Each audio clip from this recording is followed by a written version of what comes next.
Les États-Unis, c'est une colonie de peuplement d'une poignée de Blancs au milieu de terres indiennes qui ont été volées et spoliées et qui s'est enrichie avec le travail d'esclaves qui sont à proximité et dont on craint perpétuellement qu'ils se soulèvent et qu'ils viennent vous assassiner dans votre sommeil. Et donc, cette peur eschatologique des fondateurs de l'Amérique... Elle est toujours là.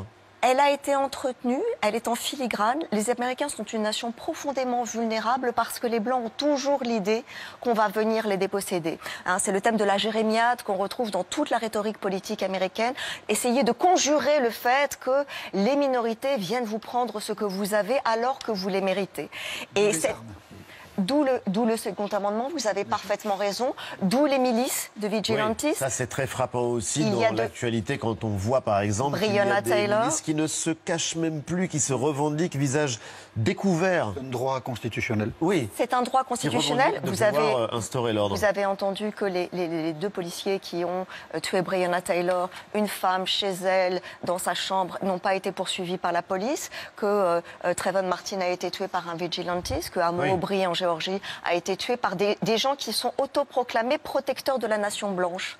Et d'une certaine façon, ils travaillent non pas en opposition mais en symbiose avec la police, dont le rôle est historiquement de protéger les communautés blanches contre le ghetto noir qui est là et qui menace. C'est pour cela que je maintiens que c'est une expérience américaine fondamentale et anthropologique. Et que ce qu'a réussi à faire Donald Trump, puisqu'il ne l'a pas inventé, c'est qu'il a politisé cette inquiétude.